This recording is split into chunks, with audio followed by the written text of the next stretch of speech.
Welcome to all of you. This is my doctor, and today in this lecture we are going to discuss about the new concept in probability, that is conditional probability, and let's see the uses and advantages of this prerequisite in order to get into this chapter, how much it takes advantage. So this is the main concept and we are going to focus on it. So let's discuss.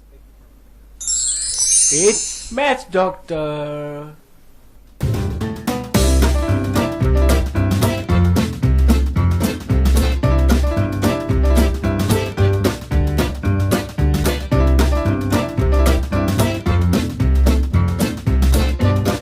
So in the earlier classes, we have discussed about uh, probability of events which are independent and which have no uh, relationship with any with one event. Let's suppose we have event A. We have two events E and F events, and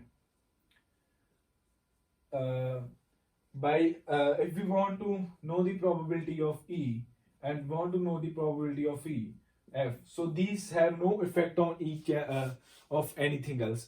So now if we have put here probability of E, that's supposed to be that. So let's take an example first of all. In a room, in a house, actually there are maybe three rooms, and we have to find one children from it. So probability of E should be to find children in the house, and probability of F will be to find is the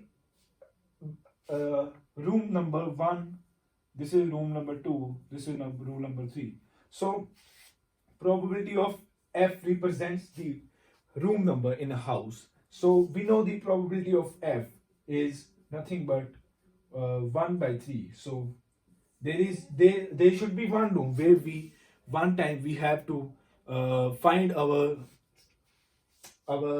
E event, that is children. We're going to look at, so that in F, so we have three rooms and we have to find in one and at one time, which is 1 by 3. So probability of F is 1 by 3. So this is the condition. If we have given the condition of a probability of finding E, so in the house we have to find probability of E, but we have to give the condition to the next persons about what probability that it is in one room, or second room it is in third room. It is the probability of the number of rooms in the house. So the conditional probability is the that probability which tells us the which room you will how much probability it takes to get into that room. So we must have to find the probability in the whole house, and we have to find one children, which is the F. If we have given condition that this is in F, F is the condition, F is the probability here. So F is the condition that it is in the room number 1 or room number 3 or room number 2. It may be any room number, and we must have to find their children. If we have in a room, we have two adults and one children, and we have three boys here, three boys, adult boys. There are two adults and one children. There are two children and one adult. So what will be the probability of finding A, that is a children? So if we are going to look at we are given that probability of finding the children at the whole house. So what we know that if we have given the condition that it is in the room number 1, F, so we will going to look at in that room, which is known as, then we have the probability that it is children is, this is known as the 1 by 3. So how this we have we will talk in a mathematical equations. For example, we have looked at the probability of finding, if we have given the condition that it is the children is actually in the room number 1 or room number 2, and then we are going to find the next condition. This is known as the probability of f. So let's look at how we can determine its value in the mathematical expression. So it becomes convenient when we go further in this lecture. So let's see. So now we are going to look at the probability of E, that is finding the children. So here we have probability, we have one children. Otherwise, if we will look at the whole house of probability of finding whole house, which is nothing but whole house means whole sample set, whole sample space. So we have to find the probability of A is same this thing. But if we have given the condition that he is in the F, then we have another probability, that is 1 by 3. So if we have given the condition that these are adults, so let's we will count the number of adults and number of children. That is, we will count is in the house, in the whole house we have nine persons, and from which we have 3 children. In this case we have probability 1 by 3. But in any other case, if we have ACA, and then we have to find, this is known as, this will be counted as 4 by 9. But in the in this is not same as this. It may or may not be occur. So in every case it may not be occur. So this is the probability of finding the children A in the whole house, and this is the probability of finding finding a children in that particular room. So this is the how we derive the formula of probability of finding by giving some conditions. So this is the basic topic, and for this whole chapter we have know the basic things, which we're going to use another theorem for another difficult problems for solving our mathematical equations, and for finding the probabilities we're going to look at. So these are the prerequisites which you can must have to know. So what we going to use in this chapter, and let's see here. We're going to look at the, first of all, what is the formula. So this is the formula of divided by f. So in the whole case, in this case, we have derived the formula.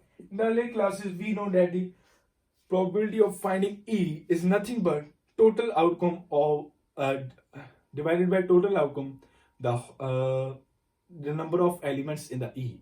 Number of elements divided by total outcome. So this is the total outcome on number of elements in E.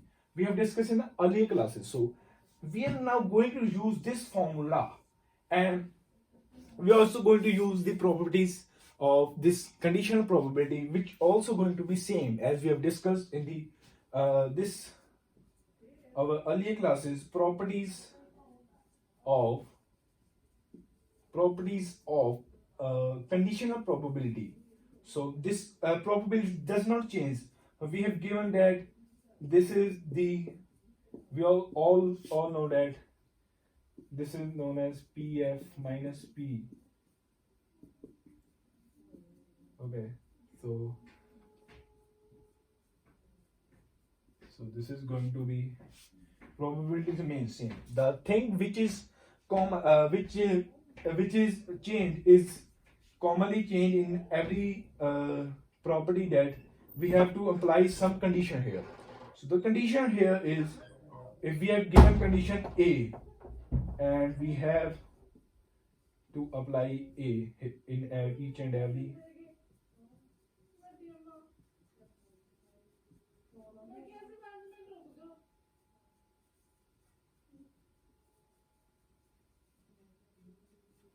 So this is the just properties we are going to use that. So this is the my form. This is the conditional probability we are going to use in the lectures and the whole chapter, that is probability of grade 12th, and we are going to use this formula as per our because we have also used the same formula. We have derived this formula, above formula, from this previous formula which we have already uh, discussed in the earlier classes, and we have learned in the earlier classes, and now we're going to use it in the to derive this conditional formula. So this is the conditional properties which we are derived by just applying this condition. Other things remain same, and this example, and we have given that probability of space. We all know that condition is as sample space. Sample space is nothing but whatever we have given. So it should be equal to that. We all know that. So this there is nothing more in this property. So the in this lecture we are going to use Bayes theorem and many more theorems in order to solve the many more difficult questions. So let's look at that portion. Before going to the end conclusion of this conditional probability, we're going to derive this formula from this we have learned in the earlier classes. So this is the formula how we derive. So this is actually the total probability here, because we have first confined ourselves to only f either its room or its either condition which we must have to notice, and where we have to verify our e element. We have to find the probability in f in the f set subset of the whole set, and we have to find the element e of the in the only conditions by satisfying the condition f. So f is the our total probability here. So we're going to use this as a total probability, and this is the common portion. We all know probability of finding e and f. So why we use this common portion? Because let us suppose we have given the condition e and f. So if we have this condition and we have this condition, so both must be applied. So if we have to apply e, then f must have to apply it. So this is the actually probability of finding that portion. We are going to find the probability of a, but we have given the condition that f must apply, because we are configuring we are taking ourselves to only by taking the probability of f that is already occurred. So we are going to check on that. So f must have occurred. Then we are going to check our condition a, e. So that is going to be happen when we use to derive this formula. If so, it means both. If e have to occur, then f must have to occur in order to apply the conditions. So this is the formula we have derived of probability of finding e, but we have to know the condition that both should be applied. So we're going to use the common portion of that from the only f portion. So that is the beauty of this formula, conditional probability, that we are going to just moderate our formula of the previous probability which we have learned in the earlier classes. So this is how we use in this conditional properties, and you're going to learn a lot of things here. You're going to use this formula for the different types of question. I hope you follow you find the solutions of it by yourself, by the questions I have given to you in the homework. So you will definitely try it at home by using this particular formula of conditional probability. So this is the end of my conclusion of my lecture. This is the formula we're going to use in this whole series of probability, whole chapter of the probability. So I hope you enjoy my lecture, and please hit subscribe my channel and press the bell icon so that everyone can put benefit out of that. So kindly share my channel with your friends, and definitely you get a uh, lot of different things from my channel, and I hope you luckily do that, and when share with your friends for updating with my channel. And also, so this is how I end my lecture.